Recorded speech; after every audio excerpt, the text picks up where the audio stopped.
I was just looking at one of my poetry book in which Life of Love, in which one of the poem is I need someone, Yes. and in which the last few lines I need someone to keep me company and be with me forever in happiness and sadness too.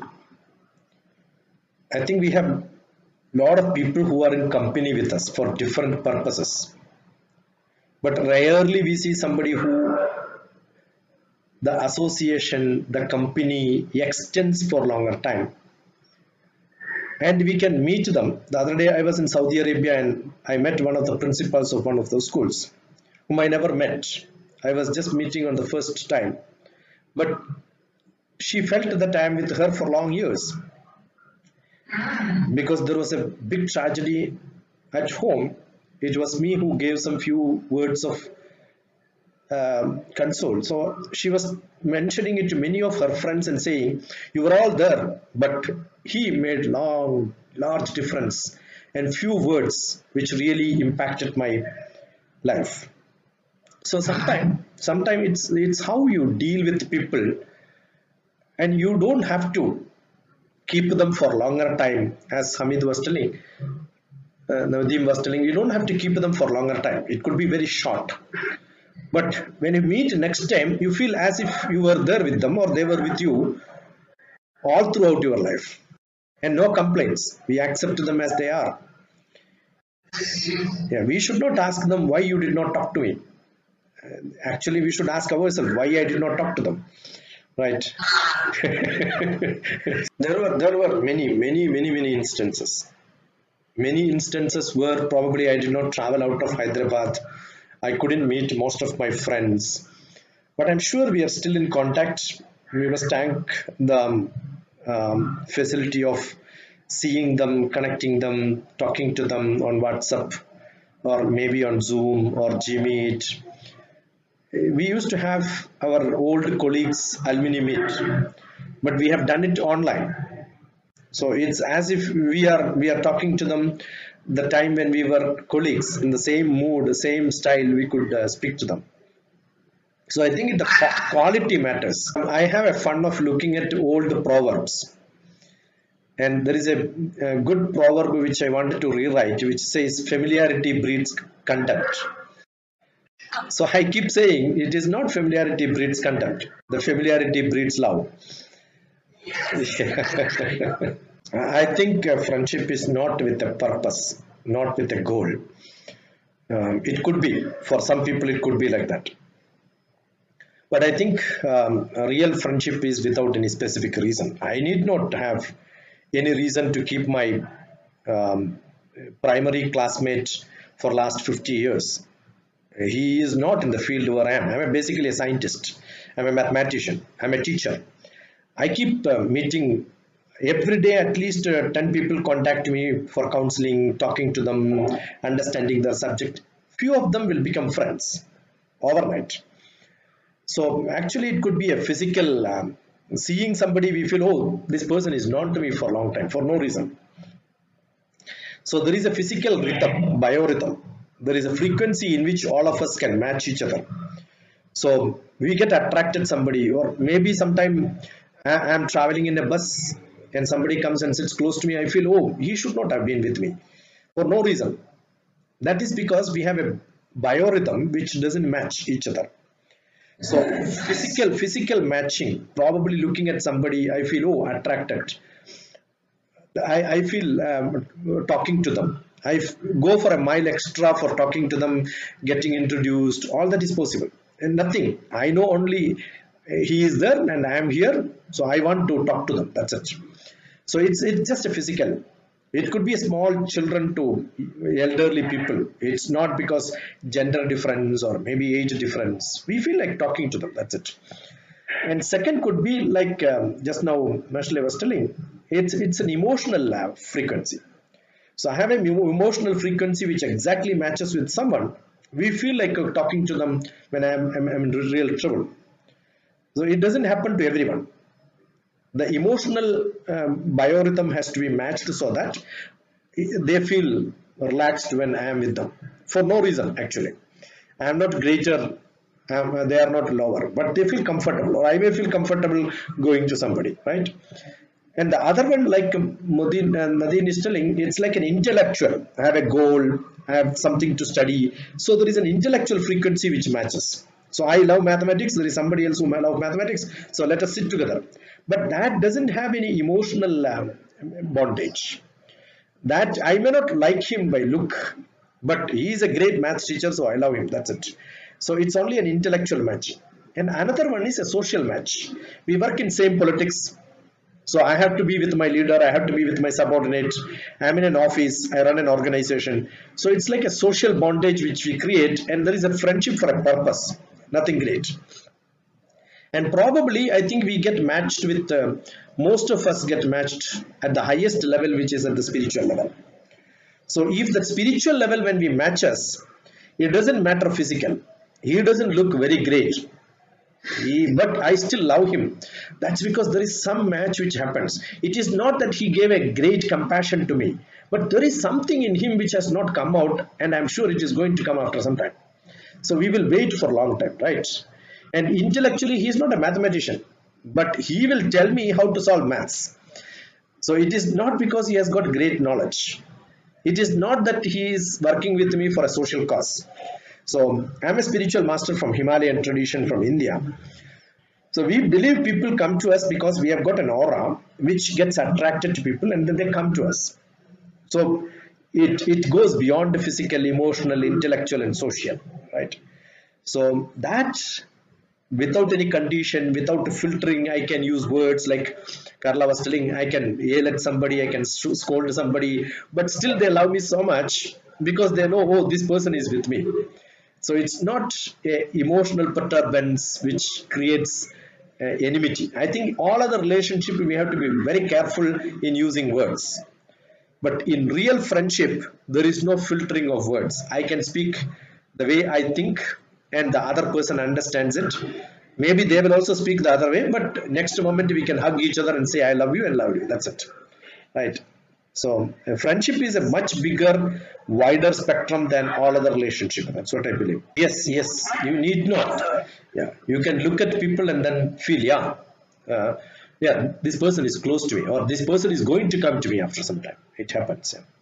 I don't know whether I can guide you on that. It all matters. You don't require to see people, meet people. The presence is felt. Actually, you understand this person is important to me. You create an image of that person in your heart. So the space of that person is in your heart. Whether you physically meet him or not, it doesn't matter, because you are opening a space in your heart for that person who probably you have met only once, either virtually also is fantastic. How does it matter? I've got a lot of my friends whom I never met. When they are struggling in war, they came out for help, and we had collected people around to help them out. I don't think they came because they know me personally. They had a trust. I think once we open up our space in our heart, people can come inside us and then we can talk to each other. But the problem is in friendship, sometime earlier Michelle was talking about comfort zone. So sometimes we go beyond the comfort zone. It becomes so uncomfortable, and some people get so much of, it is not attachment. Attachment is a good word. I must have attachment to XYZ because I am a human being. I love human beings. I am a social being, so I love to create a society whom I can interact. But if that becomes a bondage, and sometimes the relationship like a friendship becomes a big bondage, some people are not able to get out of them. The basic reason is we need to find the relationship in friendship where people are important. It is not the friendship is important, it is the people who are important. So we should not try to tag with the people who are not important and then get a bondage where you will be suffering later. And who are the people who will really suffer? Where they have not found a place for themselves. Being alone is important, having a comfort zone in your own self is very, very important. And you don't have time for you, and you always look for somebody else to be part of your life, I think you are bounded by uncomfortable zone, not a comfortable zone. So create your own space, have control on your space, and then extend it, expand it to as many people as you want. Then you will get lot of space for others to get into your heart, is what I feel. You were mentioning about Indianapolis. I was there in Indiana State in Columbus, and 6 months, and I made a friendship with the priest there. And then one day, once Sunday service was by me, and people accepted so well. I connected with different religious people, different activities. I did a ethnic expo song from India, 6 different languages. I taught the local community people there. So I'm sure if I don't initiate such a program, I would not have made that many friends. So I guess a real friendship should not be a mere friendship. A real friendship should have some outcome, some commonality, which we share, work for a cause. I'm sure everybody who comes up for a Sunday prayer will become friends, right? Maybe I'm going for a music show, somebody is sitting beside me, I'll share the same spirit. So that is one activity creation with different people gave me more number of friends than those people who are staying there for last 30-40 years, right? So I think social being should be somebody who get into different activities, different programs, get involved, so that without boundaries you can work. It is not that Sri Lankan problem is not my problem. So there was a prayer for a Sri Lankan problem. I was there. So different communities will come together for a different cause. You be part of it. So that is where sharing, caring, loving, which creates a commonality. You cannot be away from the society and say, oh, I want to make friends. So it's involving in the society, involving in activities which will give you a lot of friends. It is not that what happened in 2019 for last 4 years they are in contact with me. But I'm sure when I go back next time, all of them will be with me again. Right. It also matters culture. Sometimes I have been to west, to east, to different portion of the world. So each people have different style of reacting, responding. The cultural difference is there. So if you know how to accommodate them and be with them, I'm sure it will run for long time. You can create happiness inside others. Happiness inside others. That's more important. So they will remember you for long. Yeah, I have got another 2 lines from another poetry which says, "We become one." Rather than be two on one single road, we decided to be one on two separate roads. And we become part of each other's story. So I don't think we need to have company when we are uncomfortable. And we can choose friendship like a buffet. You keep tasting and then I don't find any interest. I don't go to that same counter once again.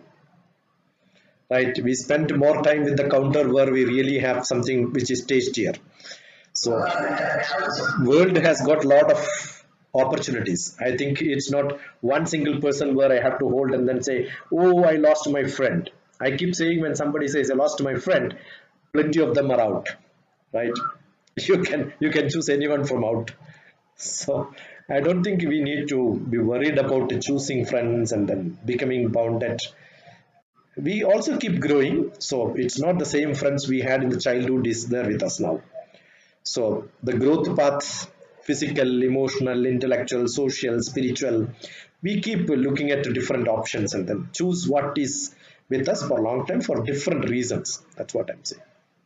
Good. We had a wonderful time. So nice. By mistake, also somebody gets in, and then we make a good relationship, good friendship, good discussions, right? So it's not choosy.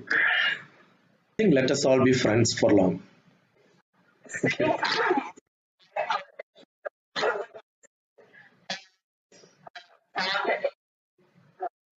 Common energy.